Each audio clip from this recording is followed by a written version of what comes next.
ನಮಸ್ಕಾರ ವೀಕ್ಷಕರೇ, ನಾನು ನಿಮ್ಮ ಡಾಕ್ಟರ್ BK ರಾಮಪ್ರವೀಣ್, ಜನತಾ ಆಯುರ್ವೇದ ಹಾಸನ. ಓಂ ನಮಾಮಿ ಧನ್ವಂತರಿಂ ಮಾದಿದೇವಂ ಸುರಾಸುರೈರ್ವಂದಿತ ಪಾದಪದ್ಮಂ ಲೋಕೆ ಜರಾರುಗ್ಭಯ ಮೃತ್ಯುನಾಶಂ ಧಾತಾರಮೇಶಂ ವಿವಿಧೌಷಧೀನ ಧನ್ವಂತರಿ ರಮಾನಾಥಂ ಸರ್ವರೋಗ ನಿವಾರಕಂ ಆಯುರ್ವೇದ ಪ್ರವರ್ತಾರಂ ವಂದೇ ಪೀಯೂಷದಾಯಕಂ. ಸರ್ವೇ ಜನಾಃ ಸುಖಿನೋ ಭವಂತು, ಸರ್ವೇ ಸಂತು ನಿರಾಮಯಃ. ಓಂ ಶಾಂತಿ ಶಾಂತಿ ಶಾಂತಿ. ವೀಕ್ಷಕರೇ, ಇವತ್ತಿನ ವಿಷಯ ಬಿಕ್ಕಳಿಕೆ. ಆಯುರ್ವೇದದಲ್ಲಿ ಇದನ್ನು ಹಿಕ್ಕ ಅಂತ ಕರೀತಾರೆ, ಸಂಸ್ಕೃತದಲ್ಲಿ ಹಿಕ್ಕ ಅಂತ ಕರೀತಾರೆ, ಹಾಗೂ ಇದನ್ನು ಇಂಗ್ಲೀಷ್ನಲ್ಲಿ ಹಿಕ್ಕಪ್ಸ್ ಅಥವಾ ಹಿಕ್ಕಾಫ್ಸ್ ಅಂತ ಕರೀತಾರೆ. ಈ ಬಿಕ್ಕಳಿಕೆ ಬರಲು ಕಾರಣ ಏನು, ಲಕ್ಷಣಗಳೇನು, ಅದರ ಪೂರ್ವರೂಪ ಏನು, ಅದರ ಚಿಕಿತ್ಸೆ ಏನು, ಪ್ರತಿಯೊಂದು ಇವತ್ತಿನ ಒಂದು ಸಂಚಿಕೆಯಲ್ಲಿ ಸವಿವರವಾಗಿ ತಮಗೆ ತಿಳಿಸ್ಕೊಡ್ತೀನಿ ವೀಕ್ಷಕರೇ. ಮೊದಲಿಗೆ ಈ ಬಿಕ್ಕಳಿಕೆ ಅನ್ನೋದು ಹಲವಾರು ಬಾರಿ ಸಣ್ಣ ಪ್ರಮಾಣದಲ್ಲಿ ಬರ್ತದೆ, ಸ್ವಲ್ಪ ಸಮಯ ಇರ್ತದೆ, ಯಾವುದೇ ರೀತಿ ಕಷ್ಟ ತೊಂದರೆಯನ್ನು ಕೊಡದಲೇ, ಔಷಧ ಉಪಚಾರ ಇಲ್ಲದಲೇ ತಾನಾಗ್ತಾನೆ ಹೊರಟೋಗ್ತದೆ. ಇದರಲ್ಲಿ ಯಾವ ರೀತಿ ಒಂದು ಸಮಸ್ಯೆಗಳು ಕಾಡೋದಿಲ್ಲ. ಆದರೆ ಕೆಲವೊಂದು ಬಾರಿ ಈ ಬಿಕ್ಕಳಿಕೆ ಬಂದು ಏನೇ ಮಾಡಿದ್ರೂ ಇದು ಹೋಗದಲೇ ನೋವು ಕೊಡ್ತದೆ ಅಥವಾ ಹಿಂಸೆ ಕೊಡ್ತದೆ. ಇದಕ್ಕೆ ಔಷಧೋಪಚಾರ ಮಾಡಿನೇ ಈ ಒಂದು ಸಮಸ್ಯೆ ನಿವಾರಣೆ ಮಾಡ್ಕೋಬೇಕಾಗ್ತದೆ.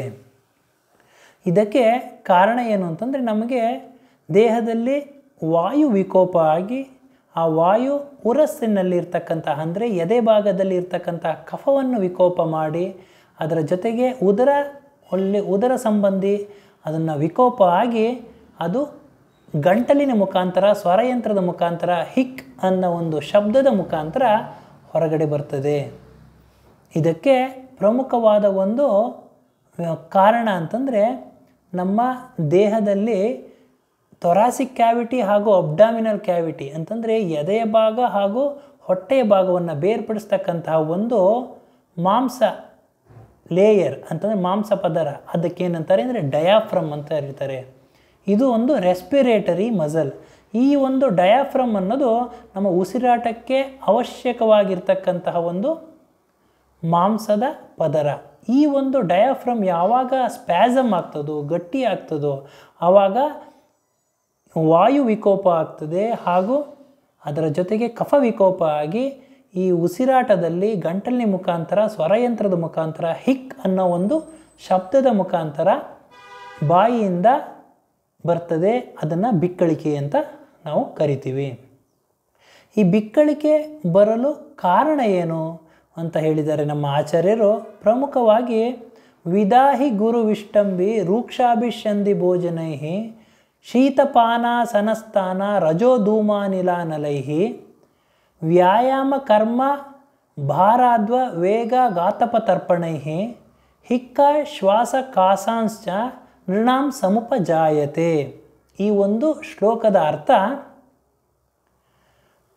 ವಿದಾಹಿ ಗುರು ವಿಷ್ಟಂಬಿ ಅಂತಂದರೆ ಈ ಬಿಕ್ಕಳಿಕೆ ಬರಲು ಕಾರಣ ಪ್ರಮುಖವಾಗಿ 3 ಕಾರಣಗಳಿದೆ. ಒಂದು ಆಹಾರಜ ಕಾರಣ, ಎರಡನೇದು ವಿಹಾರಜ ಕಾರಣ, ಮೂರನೆಯದು ಮಾನಸಿಕ ಕಾರಣ. ಆಹಾರಜ ಕಾರಣದಲ್ಲಿ ವಿದಾಹಿ ಗುರು ವಿಷ್ಟಂಬಿ ರೂಕ್ಷಾಭಿಷಂದಿ ಭೋಜನೈಹಿ ಅಂತಂದರೆ, ನಾವು ಅತಿಯಾಗಿ ಸ್ಪೈಸಿ ಫುಡ್ಗಳನ್ನ, ಮಸಾಲೆ ಪದಾರ್ಥ ಇರ್ತಕ್ಕಂತಹ ಫುಡ್ಗಳನ್ನ, ಉಪ್ಪು ಖಾರ ಇರ್ತಕ್ಕಂತಹ ಪದಾರ್ಥಗಳನ್ನ ಅತಿಯಾಗಿ ಸೇವನೆ ಮಾಡೋದ್ರಿಂದ, ಚಿಪ್ಸು ಹಾಗೂ ಈ ಒಂದು ಮಸಾಲೆ ಪದಾರ್ಥ ಇರ್ತಕ್ಕಂಥದ್ದು, ಖಾರ ಇರ್ತಕ್ಕ ಪದಾರ್ಥಗಳನ್ನ ಅತಿಯಾಗಿ ಸೇವನೆ ಮಾಡೋದ್ರಿಂದ, ಗುರು ಆಹಾರ, ಗುರು ಅಂತಂದರೆ ಹೆವಿ ಫುಡ್ಗಳನ್ನ ಅತಿಯಾಗಿ ತಿನ್ನೋದ್ರಿಂದ, ಗುರು ಹಾಗೂ ವಿಷ್ಟಂಬಿ ಅಂತಂದರೆ ಬೇಗನೆ ಡೈಜೆಷನ್ ಆಗದಲ್ಲೇ ಇರ್ತಕ್ಕಂಥ ಆಹಾರ ಪದಾರ್ಥಗಳನ್ನ ಸೇವನೆ ಮಾಡೋದ್ರಿಂದ, ಕಾನ್ಸ್ಟಿಪೇಷನ್ ಆಗುವಂತಹ ಆಹಾರ ಪದಾರ್ಥಗಳನ್ನ ಸೇವನೆ ಮಾಡೋದ್ರಿಂದ, ಶೀತ ಆಹಾರ ಪದಾರ್ಥಗಳನ್ನ ಅತಿಯಾಗಿ ಸೇವನೆ ಮಾಡೋದ್ರಿಂದ, ಹಾಗೂ ಅತಿಯಾದ ಮದ್ಯಪಾನ ಮಾಡೋದ್ರಿಂದ, ಅತಿಯಾದ ಧೂಮಪಾನ ಮಾಡೋದ್ರಿಂದ, ಈ ಎಲ್ಲ ಕಾರಣಗಳಿಂದ ಬಿಕ್ಕಳಿಕೆ ಬರ್ತದೆ. ಈ ಎಲ್ಲದೂ ಒಂದು ಆಹಾರಜ ಕಾರಣಗಳಾದರೆ, ವಿಹಾರಜ ಕಾರಣಗಳಲ್ಲಿ ಯಾವ್ಯಾವ್ದು ಬರ್ತದೆ ಅಂತಂದರೆ, ಅತಿಯಾಗಿ ವ್ಯಾಯಾಮ ಮಾಡೋದ್ರಿಂದ, ಶಕ್ತಿಗೆ ಮೀರಿ ಅತಿಯಾಗಿ ವ್ಯಾಯಾಮ ಮಾಡೋದ್ರಿಂದ, ಅತಿಯಾಗಿ ಲೈಂಗಿಕ ಕ್ರಿಯೆಯಲ್ಲಿ ತೊಡಗೋದ್ರಿಂದ, ಊಟ ಮಾಡಿದ ನಂತರ ಹೆವಿ ವೆಯ್ಟ್ಸ್ ಅಂತಂದರೆ ಅತಿಯಾದ ಭಾರವನ್ನು ಎತ್ತೋದ್ರಿಂದ, ಶಕ್ತಿಗೆ ಮೀರಿ ಭಾರವನ್ನು ಎತ್ತೋದ್ರಿಂದ, ಶೀತ ಪ್ರದೇಶದಲ್ಲಿ ಹೆಚ್ಚು ಸಮಯ ಕಳೆಯೋದ್ರಿಂದ ಹಾಗೂ ಈ ಟೆಂಪರೇಚರ್ ಅಂತಂದರೆ ವಾತಾವರಣದ ವೈಪರೀತ್ಯದಿಂದ, ಊಟ ಮಾಡಿದ ತಕ್ಷಣ ಮಲಗೋದ್ರಿಂದ ಹಾಗೂ ರಾತ್ರಿಯೆಲ್ಲ ಎದ್ದಿರೋದು, ಬೆಳಗ್ಗೆ ಎಷ್ಟೊತ್ತಿಗೋ ಎದ್ದೇಳೋದು, ಈ ಎಲ್ಲ ಕಾರಣಗಳಿಂದ, ವಿಹಾರಜ ಕಾರಣಗಳಿಂದ ಬಿಕ್ಕಳಿಕೆ ಬರ್ತದೆ. ಇನ್ನು ಮಾನಸಿಕ ಕಾರಣಗಳು ಅಂತಂದರೆ ಅತಿಯಾದ ಚಿಂತೆ, ಶೋಕ, ಭಯ ಇರೋದು, ಆತಂಕ ಇರೋದು, ನಿದ್ದೆ ಮಾಡ್ದಲೇ ಇರೋದು, ಈ ಎಲ್ಲ ಮಾನಸಿಕ ಒತ್ತಡ, ಈ ಎಲ್ಲ ಉದ್ವೇಗ, ಈ ಎಲ್ಲ ಮಾನಸಿಕ ಕಾರಣಗಳಿಂದನೂ ಬಿಕ್ಕಳಿಕೆ ಬರ್ತದೆ. ಆದ್ದರಿಂದ ಈ ಬಿಕ್ಕಳಿಕೆ ಈ ಎಲ್ಲ ಕಾರಣಗಳಿಂದ ಬರುವ ಸಾಧ್ಯತೆಗಳು ತುಂಬಾ ಹೆಚ್ಚಿದೆ. ಈ ಬಿಕ್ಕಳಿಕೆ ಬರೋದು ನಮಗೆ ಹೆಂಗೆ ಗೊತ್ತಾಗ್ತದೆ? ಇದರ ಪೂರ್ವ ರೂಪ ಏನು ಅಂತಂದರೆ, ಈ ಬಿಕ್ಕಳಿಕೆ ಬರಬೇಕು ಅಂತಂದರೆ ನಮಗೆ ಮುಂಚೆ ಸೂಚನೆಯನ್ನು ಕೊಡ್ತದೆ. ಅಂತಂದರೆ ನಮಗೆ ದೇಹದಲ್ಲಿ ವೈಪರೀತ್ಯ ಆಗ್ತದೆ. ಯಾವ ರೀತಿ ಅಂತಂದರೆ, ಕಂಠೆ ಉರಸ್ಯ ಗೌರತ್ವಂ ವದನಸ್ಯ ಕಷಾಯತ ಹಿಕ್ಕಾನಾಂ ಪೂರ್ವರೂಪಾಣಿ ಕುಕ್ಷೇರಾಟೋಪಯೇವಚ ಅಂತಂದು ಹೇಳಿದ್ದಾರೆ. ಅಂದರೆ ಕಂಠೆ ಉರಸ್ಯ ಗೌರತ್ವಂ ಅಂತಂದರೆ ಕಂಠ ಅಂತಂದರೆ ಗಂಟಲಿನಲ್ಲಿ, ಉರಸ್ ಅಂದರೆ ಎದೆಯಲ್ಲಿ, ಗುರುತ್ವಂ ಅಂದರೆ ಹೆವಿನೆಸ್ ಇರ್ತದೆ. ಗಂಟಲು ಹೆವಿ ಆದಂಗೆ ಆಗ್ತದೆ, ಎದೆಯಲ್ಲಿ ಒಂಥರ ಹೆವಿ ಆದಂಗೆ ಆಗ್ತದೆ, ಬಿಗಿದಂಗೆ ಆಗ್ತದೆ. ಕಂಠೆ ಉರಸ್ಯ ಗುರುತ್ವಂ ವದನಸ್ಯ ಕಷಾಯತ ಅಂತಂದರೆ ಬಾಯಿಯಲ್ಲಿ ಒಂದು ರೀತಿ ಒಗರು ರೀತಿ ಟೇಸ್ಟ್ಗಳು ನಮಗಾಗ್ತದೆ.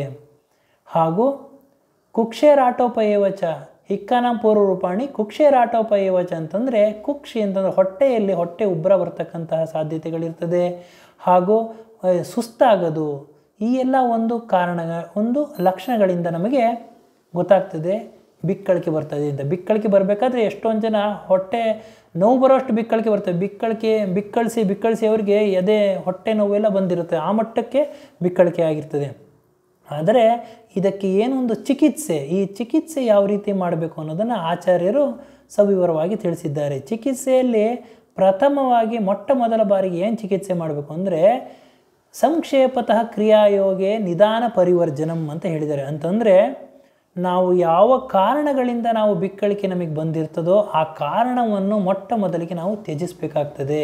ಅಂದರೆ ನಾನು ನಿಮಗೆ ಹೇಳಿರೋಂಗೆ ಆಹಾರಜ ಕಾರಣ ಇರಬಹುದು, ವಿಹಾರಜ ಕಾರಣ ಇರ್ಬೋದು, ಮಾನಸಿಕ ಕಾರಣ ಇರ್ಬೋದು. ಇದನ್ನು ನಾವು ತ್ಯಜಿಸಬೇಕಾಗ್ತದೆ. ಅಂದರೆ ನಾವು ಅತಿಯಾಗಿ ಮಸಾಲೆ ಪದಾರ್ಥ ತಿನ್ನೋದೇ ಆಗಲಿ, ಅಥವಾ ಕಾರ್ಬೋನೇಟೆಡ್ ಡ್ರಿಂಕ್ಸ್, ಬೇವರೇಜಸ್ ಕುಡಿಯೋದಾಗಲಿ, ಮದ್ಯಪಾನ ಮಾಡೋದಾಗಲಿ, ಇವನ್ನೆಲ್ಲ ನಿಲ್ಲಿಸಬೇಕಾಗ್ತದೆ, ತ್ಯಜಿಸಬೇಕಾಗ್ತದೆ. ಹಾಗೂ ಅತಿಯಾಗಿ ಶೀತ ಆಹಾರ ಸೇವನೆ ಮಾಡೋದು ತ್ಯಜಿಸಬೇಕಾಗ್ತದೆ. ಹಾಗೂ ಉಪ್ಪು, ಹುಳಿ, ಖಾರ ಇರ್ತಕ್ಕಂಥ ಅತಿಯಾದ ಆಹಾರ ಪದಾರ್ಥಗಳನ್ನ ಸೇವನೆ ಮಾಡೋದು ನಿಲ್ಲಿಸಬೇಕಾಗ್ತದೆ. ಹಾಗೂ ಊಟ ಮಾಡಿದ ತಕ್ಷಣ ಹೆವಿ ಎಕ್ಸಸೈಸ್ ಮಾಡೋದು, ಅತಿಯಾಗಿ ವ್ಯಾಯಾಮ ಮಾಡೋದು, ಅತಿಯಾಗಿ ಲೈಂಗಿಕ ಕ್ರಿಯೆಯಲ್ಲಿ ತೊಡಗೋದು, ಹಾಗೂ ಈ ಊಟ ಆದ ತಕ್ಷಣ ನಿದ್ದೆ ಮಾಡೋದು, ರಾತ್ರಿ ಎಲ್ಲ ಎದ್ದಿರೋದು, ಬೆಳಗ್ಗೆ ಎಷ್ಟೊತ್ತಿಗೋ ಎದ್ದೇಳೋದು, ಈ ಎಲ್ಲ ಕಾರಣಗಳನ್ನ ನಾವೇನು ತಪ್ಪು ಮಾಡ್ತಾ ಇದ್ದೀವಿ ಅದನ್ನು ನಾವು ಬಿಡಬೇಕಾಗ್ತದೆ. ಇದು ಮೊಟ್ಟ ಮೊದಲ ಚಿಕಿತ್ಸೆ. ಇನ್ನು ಎರಡನೆಯದೇನು ಅಂತಂದರೆ, ನಾವು ಈ ಹುರುಳಿಕಾಳು ಸೂಪು ಅಥವಾ ಹೆಸರು ಕಾಳಿನ ಸೂಪ್ ಮಾಡಿಕೊಂಡು ಅದರ ಜೊತೆಗೆ ಸ್ವಲ್ಪ ಕಾಳು ಮೆಣಸಿನ ಪುಡಿ ಹಾಗೂ ಶುಂಠಿ, ತುಪ್ಪ, ಉಪ್ಪು ಎಲ್ಲ ಹಾಕ್ಕೊಂಡು ಸೂಪ್ ಥರ ಮಾಡಿಕೊಂಡು ಕುಡಿಯೋದ್ರಿಂದ ಈ ಬಿಕ್ಕಳಿಕೆ ನಿವಾರಣೆ ಆಗ್ತದೆ. ಹಾಗೂ 3 ಚಿಟಿಕೆ ಹಿಂಗನ್ನು 1 ಚಮಚ ತುಪ್ಪ ಅಂದರೆ ಗೋಘೃತದಲ್ಲಿ ಹಾಕಿ ಒಂದು ಬಾಂಡಲಿಯಲ್ಲಿ ಚೆನ್ನಾಗಿ ಹುರಿದು ಇದನ್ನು 1 ಲೋಟ ಮಜ್ಜಿಗೆಗೆ ಹಾಕ್ಕೊಂಡು ಅದ್ರ ಜೊತೆಗೆ ಉಪ್ಪು ಹಾಕ್ಕೊಂಡು ನಾವು ಕುಡಿಯೋದ್ರಿಂದ ಬಿಕ್ಕಳಿಕೆ ನಿವಾರಣೆ ಆಗ್ತದೆ. ಮೂರನೆಯದು 5 ಚಮಚ ನೀರಿಗೆ 1 ಚಿಟಿಕೆ ಉಪ್ಪನ್ನು ಹಾಕ್ಕೊಂಡು ಆ ಒಂದು ನೀರನ್ನು ನಸ್ಯ ಅಂದರೆ ನಸ್ಯಕರ್ಮ ಅಂತ ಮೂಗಿಗೆ ಡ್ರಾಪ್ಸ್ ಥರ ಹಾಕ್ಕೊಳ್ಳೋದ್ರಿಂದ ಬಿಕ್ಕಳಿಕೆ ನಿವಾರಣೆ ಆಗ್ತದೆ. ಹಾಗೂ 4ನೆಯದಾಗಿ ಅರಿಶಿಣದ ಕೊಂಬು, ಚಕ್ಕೆ ಇವೆರಡನ್ನು 1 ಚಮಚ ತುಪ್ಪದಲ್ಲಿ, ಗೋಘೃತದಲ್ಲಿ, ಹಸುವಿನ ತುಪ್ಪದಲ್ಲಿ ಚೆನ್ನಾಗಿ ಹುರಿದು ತದನಂತರ ಆ ಒಂದು ಚಕ್ಕೆ ಹಾಗೂ ಅರಿಶಿಣದ ಕೊಂಬನ್ನು ಸುಟ್ಟಿ ಅದರಿಂದ ಬರ್ತಕ್ಕಂತಹ ಹೊಗೆಯನ್ನು ನಾವು ಸೇವನೆ ಮಾಡೋದ್ರಿಂದ ಬಿಕ್ಕಳಿಕೆ ನಿವಾರಣೆಯಾಗ್ತದೆ.